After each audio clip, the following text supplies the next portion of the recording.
Hey, welcome back to the BVB podcast. Hope you've been enjoying your summer. My name's Jacob, joined as always by Carver. How's it going, man? How are you doing? It's been a minute since we sat down and talked. How's it going? Yeah, I gotta blow the dust off this microphone a little bit. I'm enjoying the summer break so far, although the players haven't had much of one of those. Thankfully, now that their World Cup has come to a bit of an abrupt end after the whipping they got from Real Madrid, they can get a much needed rest and prepare for the next season. I know the supporters are needing a much needed mental reset as well. How are you? Yeah, I'm doing good. I mean, it's hot, and I know it's hot for the Dortmund players, and I know that they also got a lot of mixed combination of when they played in Cincy, and the subs were inside the locker room instead of sitting on the Yeah. bench. I heard a little controversy from a couple different people, like why would you promote that your players are not sitting on the bench? It's kind of ridiculous, and I mean, this tournament is kind of ridiculous anyway, so who even cares about. I do want to talk about the tournament in general. I think it's been better than what I expected, but it's funny to criticize something in something inside of something that's already ridiculous anyways. But yeah, Yeah. welcome to the US, all those European clubs. It's hot over here, even though we do have AC. It's smoldering out there. Yeah, on one hand, it was a somewhat forgettable competition for the club. I mean, we played in blistering heat, like you mentioned. Not a lot of dramatic takeaways outside like those last 5 or 6 minutes, or outside of it at a time against Madrid here. And then on the other hand, supporters like myself who don't have many opportunities to see the team in a competitive action were able to make some memories and at the games and the fan events. And Dortmund were able to achieve top 8 in this competition through some beatable opponents. Take that as what you will, but they're leaving this competition with no major injuries and some also financial bonuses that they can hopefully use to bolster the squad going into next season. So there's some positives there, but also, at the end of the day, there's not really much, to write home about. Yeah, and I mean, we'll get into some of the details. Of course, we're going to talk the transfers that have happened. Had some news earlier today about Koulibaly, but we're going to get into transfer stuff. I do want to talk about Club World Cup a little more in depth, not only from like the sporting side of it and the performance, but just the experience. And I know we had, like, you actually went to Cincinnati. We had quite a few people who are in a Discord, whether it was going to New York or Cincinnati. I thought the club in general did an amazing job of activating the US fan base. Like, we know it's a big club. We know there's a ton of Dortmund supporters here in the States. And it was cool to, like, we know that we're not a massive podcast by any means. We've built a nice, small little community. And I think it's cool to see that even expanded, like see the numbers and like see the actual people out and about and all the activations that the club did. So I do want to talk about that in your experience, but backtrack a little bit. Club World Cup in general, because I think my perspective on it has changed a little bit. I still think FIFA's crap, and they're a corrupt, semi-corrupt organization. Maybe you don't want to support them financially or anything. But I think going into this tournament, just in general, like my thoughts on how teams would, like the lineups teams would put out and what it was going to be overall. I think that changed a little bit because I had very low expectations. I think they did well to change the ticket pricing. I think that was something going in, like ticket prices being really expensive. They're playing in all these stadiums, and then you see in those early rounds some of the matches just very low attendance. And I think they did a good job of like course correcting and dropping prices and offering a lot of ticket deals to get. I mean, it started because they wanted to get people in the door for, I think it was the Miami game. I forget who they played first, but that first Miami game, and their ticket prices were, or they dropped the ticket prices drastically just because they wanted to make sure people saw that there were people there. But I think that led to them just kind of changing their, not motives, but changing their approach to the tournament in general. And then on the flip side, like from the club perspective, for good reason, like there's a lot of money on the line in this tournament. And I think that's why you have seen some pretty strong lineups, which leads to good competition. Like there were, of course, some blowouts and some less interesting games, but I think it's been a good, from a sporting perspective, a good competition. It's been more fun to watch than I expected going into it. So non-BVB related, Carver, curious your thoughts and if they've changed at all about the tournament in general. Not too much from what I've already said, honestly, and I didn't participate too many of the fan events, mostly because I've got some I've got some family in Cincinnati already, specifically Lexington, Kentucky, which is right across the border. So I was kind of popping back here and there between Kentucky and Cincinnati, and just kind of feeling out the area. I've never been to TQL Stadium or even that surrounding area, so it was it was cool to see so many Dortmund fans in the area, of course, and get to talk to some of them. But just from a sporting perspective, yeah, I mean, as a organization as a whole, I don't really need to get into FIFA too much, but like you said, it was nice that it was made a little bit more accessible towards the end. I mean, better late than never, but it probably should have been more of a heads up, I guess, for the supporters months ago that this was going to be, it should have been a bit more accessible. But yeah, in the end, it was corrected a little bit, which was nice. So Dortmund obviously started their campaign against Fluminense and played in New Jersey. That one at MetLife. I don't remember if that one was at what stadium that one was at. That one 0-0 draw to kick off the tournament. I'll say, I guess overall, like Dortmund's performance, we'll talk about the knockout stages, but as the group, if we kind of recap the group quickly in general, like I feel like I'm a little disappointed with the group results. I think we ended up top in the group anyways, but I wanted to see a little more dominant performances, especially with the lineups we were putting out. So Fluminense is out of the rest of the group. I think there's a decent team. They went decently far in the tournament too, making it out of the group stage and then progressing. So looking back on that result, like not terrible. Are they in the semifinal? They might be in the semifinal against Chelsea. I think they're still in the tournament actually. Yeah, they're still in. I mean, I think they outplayed us for most part of that game. There wasn't a whole lot of bigger sides in this competition that Dortmund actually got to go up against, and the ones that we did, we got pretty good running for our money. Even the ones that we did get results against, like you mentioned, Fluminense, Monterrey too. I mean, even the Sundowns. I mean, 4-3. That was a bit of a nail biter towards the end there. I mean, even they had us on our back heels. That's the one I was able to catch in person for a big chunk of that first half here. So there was obviously, it was an opportunity for Kovac to try some things, and he wasn't afraid to try things. I think almost every single game he either made personnel or tactical changes at halftime. So I like the confidence that he had to actually switch things up to either maintain or achieve certain results. I think this is probably the most convincing half that we saw this whole competition was that first half against Monterrey, which is one that I missed, actually. I heard it was pretty phenomenal from us and Gareth specifically. But outside of that, again, not too much to write home about. This team really still needs a number 10, still struggling to break down teams in a low block. Outside of, I know Schlotterbeck's missing and Benzabaini has slipped into that center back role pretty well. But on the other side of that back line, we're still got some question marks. Seems to unimpress here, and there was some sloppy and sleepy and nervy moments from the team, but there were also some positives here too. I mean, I thought there were some interesting changes, which we'll get more into, but there's not, I guess, anything too overwhelming with quality from Dortmund this summer. Yeah, I mean, you said making a lot of changes and have the confidence to do it. Like, this is kind of the tournament too. Although I don't know if you don't count these stats towards anything, but I have seen a lot of stats being a continuation of the previous season, but I almost look at this as an early preseason. I know they only had 2 weeks off before, but from Kovac's perspective, I think that's exactly how he views this tournament. It's like you're just getting another look, and maybe reassessing the guys that you have. It's a second chance to reassess. And I mean, talk about transfers and stuff. I think there's a lot that needs to happen, especially been talking about it for maybe 2 years now, but our center backs and lack of center backs, and especially with Schlotterbeck out. And luckily we were able to get through this tournament without injuries there, and we were kind of able to roll the same guys out there with no issues. I think Benzabaini stepped into that left side of center back role and has done a phenomenal job. So I think, if we keep him, I know there's a potential fee we could get if we move him on, but I think he is a valuable piece of this team and could be an asset going into next year for sure. Especially being able to play, whether it's left wing back or that left side center back, which I think he's still been doing a phenomenal job. But I do think this tournament is a benefit for Kovac to just get extra time going into the season ahead. And now that it's wrapped up with a kind of ending in dramatic fashion against Real Madrid, maybe is that the I say the first few matches, the group stage, and even our knockout match against Monterrey, like I wanted to see maybe a little more us go up against stronger competition, but it seems like we're kind of scraping by anyways until we face the Giants in Real Madrid and get knocked out. Managed to make a little bit of a comeback and make it interesting down to the last kick, but overall that I want to see a little more in that performance. But yeah, and in general. But I guess if I look back and just think extra time for Kovac and get more things figured out, then that's okay.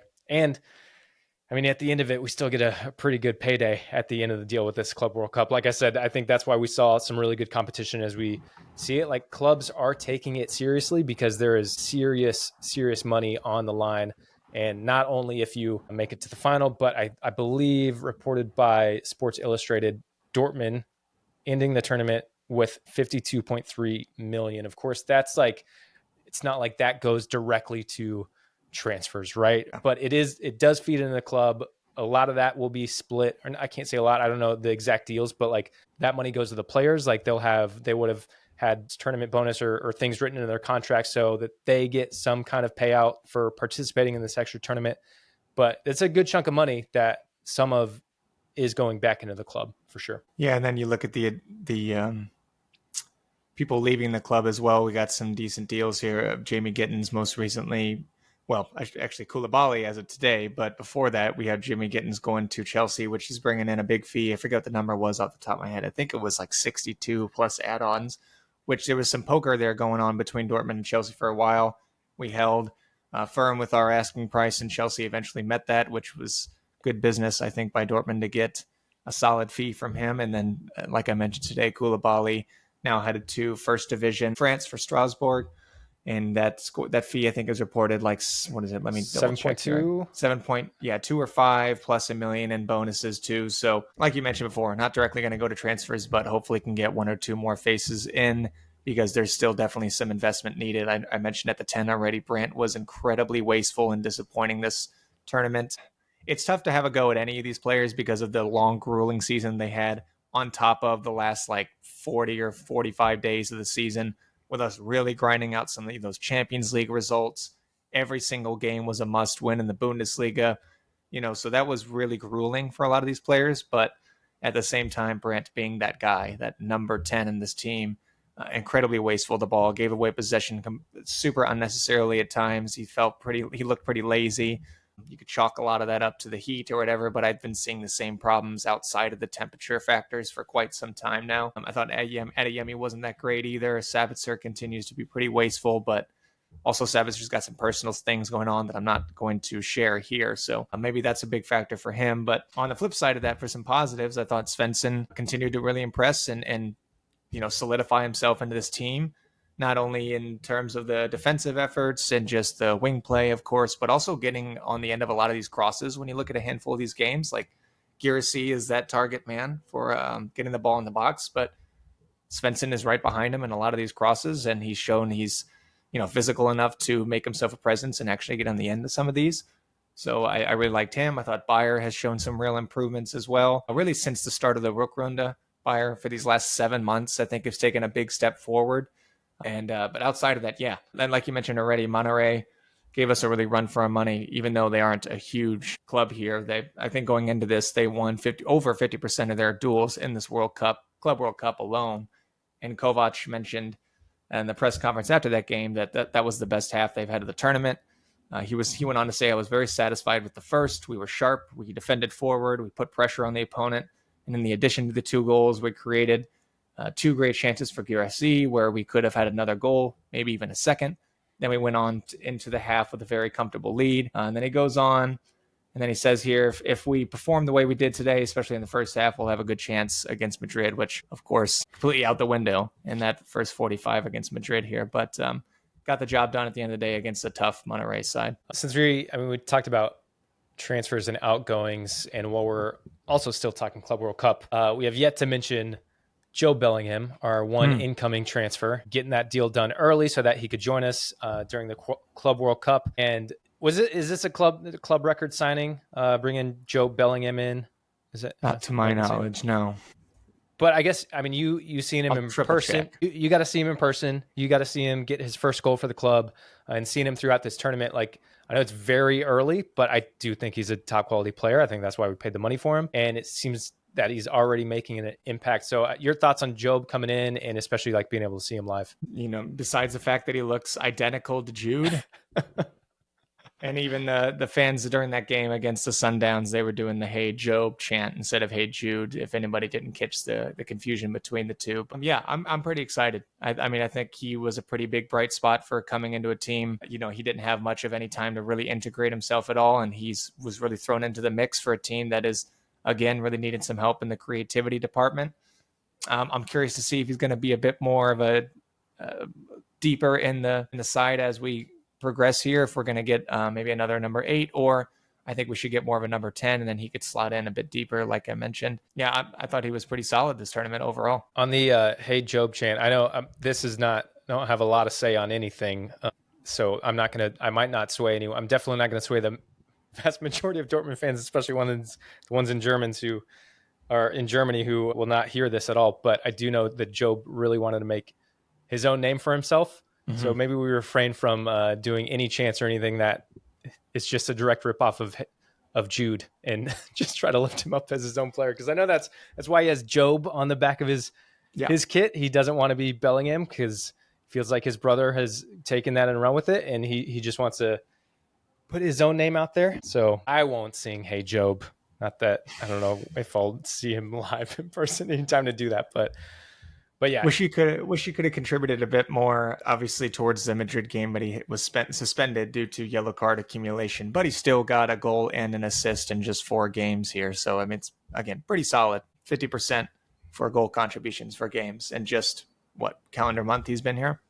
Yeah, not a lot of training time. It is extremely unfortunate we don't get the Bellingham Derby right off the bat. I mean, they wrote that for us, and they presented it for us on a silver platter, and it was sad just seeing the photo of him with his dad in the stands just watching that game. It's like, come on. Which I also like. There were some other not issues, but I guess other players who missed out on certain games because of the yellow card thing, and I think that didn't love that rule, or that accumulation rule, where I wish yellow cards could have been wiped a little bit to move on, but. Just I know that's tournament play. That's kind of how it works sometimes.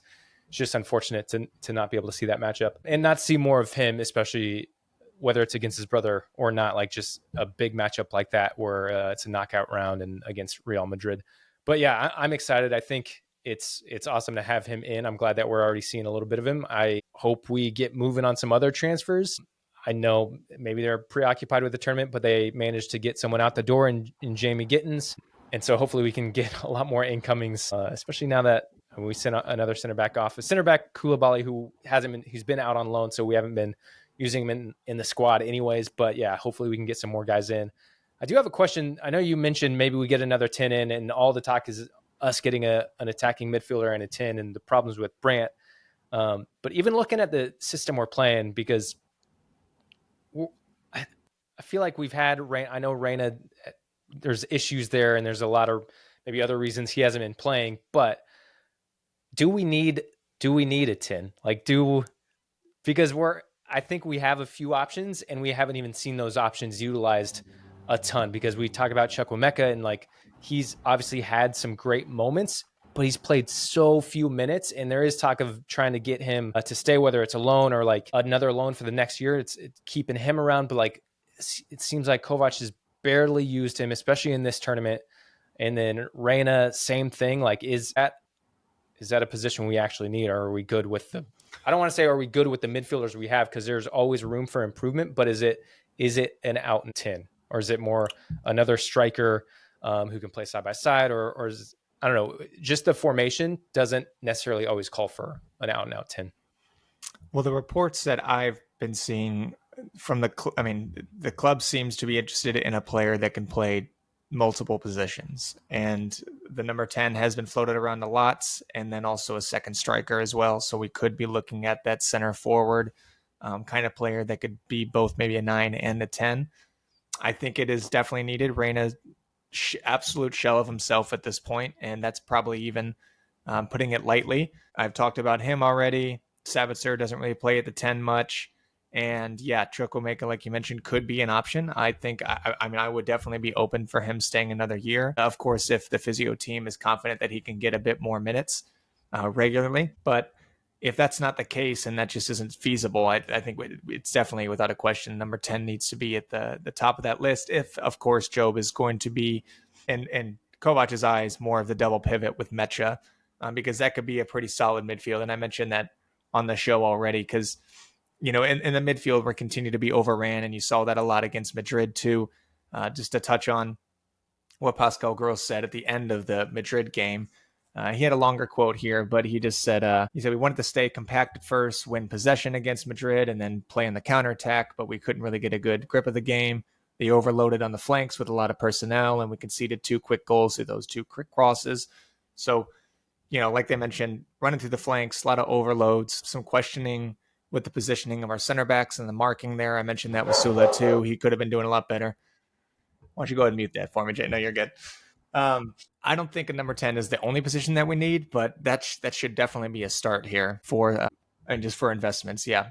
Anton mentioned too at the end of that Madrid game saying that, playing many different teams, the club has gained a little bit perspective on these different styles of play, and it's something pretty special that they can hopefully use as experience going forward. So hopefully there was a lot of learning opportunities for both management, coach, players, for us to really start to get things right, because not a lot of confidence. It seems like the supporters base doesn't have a lot of confidence in the team really contending for the Meisterschale this year. But I think we could definitely build and be a hell of a lot better than we did last year. I mean, Kale, just after these past few days with the departures of some of these players and the financial bonuses of the Club World Cup, he said, we'll think about how we invest this money, but we won't let ourselves be put under pressure.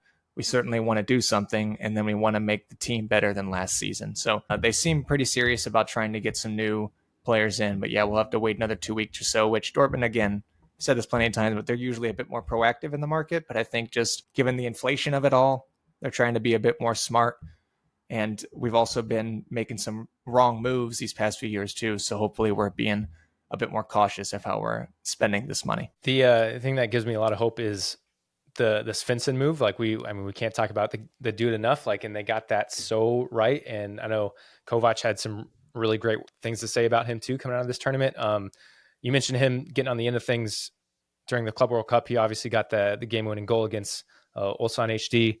So let's make more moves like that where it's not a lot of money, but we get a ton of great output. And yeah, it'll just be interesting to see how things continue to fall. I was hoping by this time in the summer we'd have a little more, a few more announcements, a few more signings in the door. Again, maybe a little. I think priority was obviously get Jobe in for the Club World Cup, and then maybe it's try to figure things out from there. Especially if again you are using that as a final test for maybe it is guys like Brandt, or if you're getting Reyna some minutes or not, which obviously I think he's just going to be out the door anyways. But it's funny how much he was advertised. Like I saw Reyna on several billboards in Cincinnati, and they have to. I could be wrong, but I don't think he played a single minute of this competition. Did he? Like Cole Campbell too, which I mean he's a little less surprising, I guess. Or a little, yeah, no, I'm not as surprised that he didn't really get much time, but I mean they gotta advertise Reyna. Like, I mean, there's no surprise there. It's just played unfortunate 12 minutes. Excuse me, Reyna played 12 minutes against Olsen in the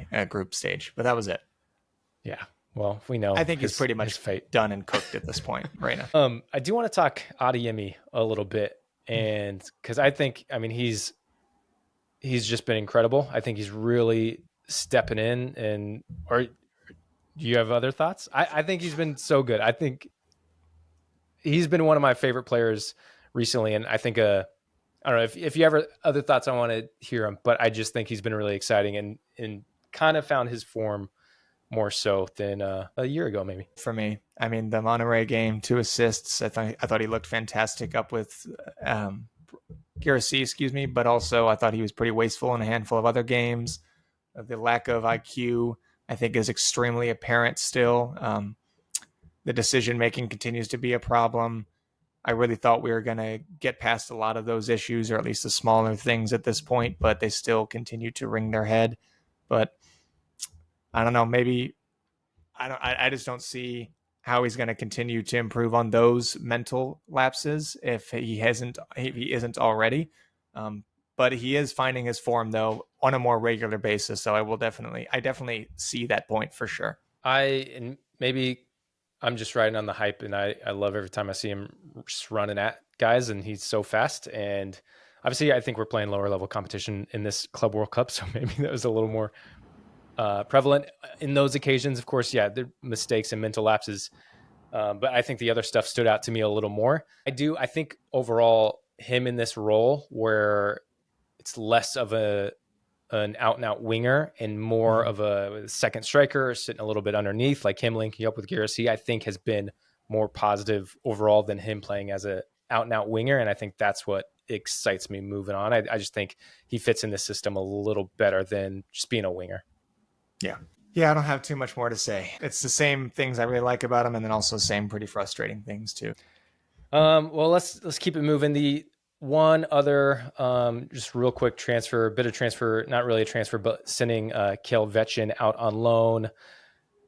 I wish I could say more. I thought we were going to see a lot more of him this last season, and we saw absolutely none of him. So he's out at Bochum for the upcoming season. I hope he can get some time and come back and be a player for us. Would be really exciting. But who really knows? I'm just happy that he's hopefully going to get more minutes and try to keep an eye on him in the two Bundesliga. They get relegated, so he's with Bochum now. But yeah, we can look ahead or talk some general Dortmund and BVB Frauen updates. We got the schedule, and I'm not going to run through the entire thing, but before the Bundesliga campaign kicks off, we did get the word on the DFB Pokal round 1 kicks off the week before the Bundesliga does. We'll be starting our campaign August 16th against RV Essen from the 3 Liga. And then we kick off our Bundesliga campaign a week following away at St. Pauli. And then our first home game is home at Union Berlin. And we haven't locked down many details yet, Jacob, you and I, but I would like to do, I know a big thing in the feedback was asking for more watch-alongs and live streams, and I would definitely like to try to catch one of those 2 games, either the Pokal or the opening Bundesliga game. So stay tuned for any updates for that. But I do want to say also on the flip side of that, BVB Frauen are also in the DFB Pokal, and they will be playing between the days of August 16th, same dates, and that'll be against Gladbach, who are in the second division, or second Bundesliga, for the women's divisions. Borussia Mönchengladbach's women's teams were promoted back to the Bundesliga 2 in the 23-24 season and reached the quarterfinals of the Pokal last season, where they were defeated by Hamburg. And in the last few seasons, the Gladbach has played in the Bundesliga as well. So this is going to be a big test for the BVB Frauen right off the bat in such a large competition. I'm really excited for a game like this, but at the same time, that's a bit nerve-wracking that they could be obviously out on just round 1 here. And but in a general sense, the 25-26 season for the Frauen Pokal, there's going to be 32 teams competing, and their participants will consist of 21 Landespokal winners, 5 teams promoted to the Bundesliga 2, and the 6 best teams who finish behind the top 4 in the second tier. The winners of these playoff matches will face the 12 Bundesliga sides from the previous season and the 4 highest ranked teams from the Bundesliga 2 in the first main round. So there's going to be a lot of good games here, but yeah, big test for the women's team too. I just wanted to keep you guys updated outside of them being in the Regional Liga Regional Liga. I keep going back and forth in the 3rd division for next year for the Frauen as well. So lots of good competition for the both men and women here in just a calendar month. Yeah. Did you have were there any standout matches or dates to you with the schedule coming out? I know Bayern, we played Bayern away October 18th. Finally. I think it is coming off of another international break, which always seems to happen, because before that, the only other match, October 4th, we are home to Leipzig, and then it looks like a break that next weekend, and then October 18th away at Bayern. But anything else stand out to you? Yeah, those 2 back-to-back games, there is an international break splitting between Leipzig and Bayern. But those 2 games are obviously going to be tough. But outside of that, there's a pretty favorable draw for those first month and a half of the season here. St. Pauli away, tough atmosphere, but also a team that we should be beating. At home against Union Berlin next, that should be 3 points. And then away at Heidenheim, who struggled greatly in the Bundesliga last season, their second season syndrome. And then Wolfsburg are always up in the air. Who knows if they're going to be catching form around that time or not. But either way, that's a good opportunity to get 4 wins in 4 games to start the season there. And then you're away against Mainz before the fixtures of Leipzig and Bayern. So then you're going to get into some real tests. But yeah, it's a good opportunity to build some momentum and, just hopefully remain healthy. I saw a report today that Schlotterbeck is on the road to recovery. Things are going well so far, and he's rumored to be back at around October at the moment. So probably going to be way too early for Leipzig and Bayern, which is October 18th. But maybe that last fixture against Cologne, or by some miracle, maybe he does show up against Bayern. Who knows? But either way, there's some pretty favorable fixtures for the most part to open the season, which is a nice change of pace. Man, the Schlotterbeck thing is so interesting when you talk about Benzabaini and like, do they actually want to sell him? And do they want to move on from Benzabaini if Schlotterbeck is out till October? It seems like no, especially with like how he's been playing. I feel like we got to keep him no matter what. But yeah, hopefully I'm going to be optimistic. I think if things are progressing well, then maybe they get in a little earlier. I think sometimes they set those dates a little further back. So maybe Bayern, I wouldn't be surprised if things keep progressing well. Maybe Bayern is his return match. Yeah. Probably not starting though. Maybe we'll see an appearance. And then just because things got so interesting at the end of last year, I'll just rattle off the last run of matches starting in April. We have April 4th away at Stuttgart. We are home to Leverkusen, away at Hoffenheim, home to Freiburg, away at Gladbach, then home to Frankfurt, and the final match day is away at Bremen. So I do love the Bundesliga because these teams it is hard to predict sometimes like how these clubs could be, like Stuttgart. Who knows? They could be a top team again. They could keep falling. Leverkusen, I imagine, man, they got Ten Hag coming in, and I know they've lost Wirtz, they've lost Frimpong. Ta is out too, and so it's kind of a rebuilding year for them. Xhaka might be out too. So many changes, so who knows what Leverkusen's going to look like. Freiburg and another team that could be up in the air, and Frankfurt too. Like I imagine Frankfurt will still be pretty decent, but yeah, it'll be interesting to see how tough of a run this is once we get to the end of the season. But yeah, and then another change of pace, ending the game away this time. It's been a few years in a row where we've been home against some pretty favorable sides. I mean, barring Mainz, but this time we're actually away at Bremen. And yeah, Frankfurt and Gladbach before that are going to be pretty big challenges as well. Hopefully who knows? This will be almost a year now, but maybe we could catch them in a bad run of form. And then real quick, I mean, unless you have anything else, we can wrap up. But I was just going to mention the guys will have a little bit of a break. I imagine they'll have a little bit of break coming back from the Club World Cup. And then there are a couple of friendlies just to keep an eye out on. I have no idea if you'll be able to watch these, but the first one is July 30th against Sportfreund Siegen. No clue. No clue. Pretty sure it's a really low division club. I don't know if I'll be able to watch it. I don't know if anyone's going to be able to watch that one, maybe on the Dortmund YouTube page. And then August 10th, so the week before we kick off the Pokal campaign, we are playing Juventus. I'm sure that one will be streamed, just not sure where, but that'll be a good probably match. YouTube. And a good They've test. been doing that the past few years. I would imagine YouTube, something like that. Yeah. So that one should be a good test before we actually get started with the Pokal campaign. But that's all I got, Carver. You have anything? That's it. Welcome back, everyone. But also got a few more weeks of a good mental break, so prepare yourself for a fun season ahead. And be on the lookout for any other updates for live streams. We'll definitely try to do a few more of those here this fall, because that'd be fun to connect with other people. Yep. Well, we appreciate you guys hanging out and listening. Hope you've been enjoying your summer. Enjoy another few weeks before Dortmund is back. And yeah, we'll just keep an eye on things. And if you haven't already, make sure you join our Discord. You can find the link in the description of this episode. And you can find our socials there too. I do apologize. It's been awfully quiet over on our socials because it was nice to just have a break. Even with the Club World Cup going on, Carver and I were like, we'll let it all happen and then we'll come back with some news. And yeah, we'll be back for sure this summer, but we appreciate you guys hanging out and joining us again. And we'll talk to you soon. See ya.